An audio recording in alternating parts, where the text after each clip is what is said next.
Read 180 Audiobooks presents Somewhere in the Darkness by Walter Dean Myers. Before you get started, let me tell you something about this book. Somewhere in the Darkness is realistic fiction. That means that the author made up the story, but the events that happen in it are like stuff that happens in real life. In other words, it's not totally imaginary, like fairy tales and fantasies and other types of unrealistic fiction. The main character in this book is a 14-year-old kid named Jimmy.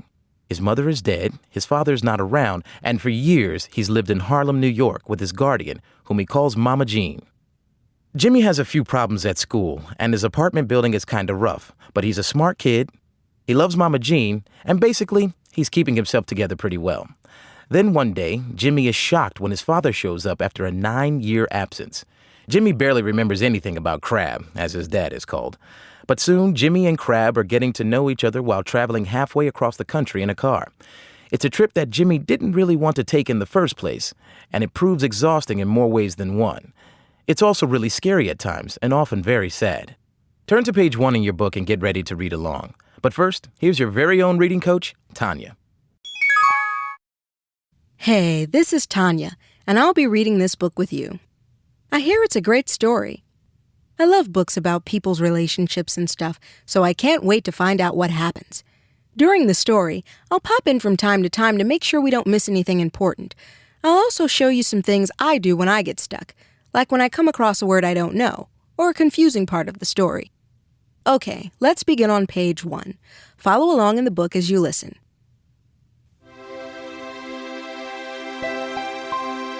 Somewhere in the Darkness by Walter Dean Myers.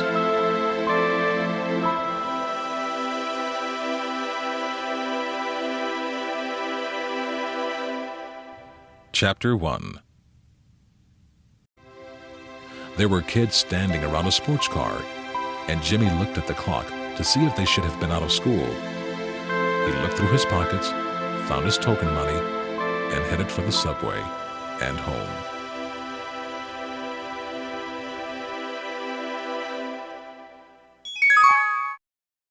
What a great story.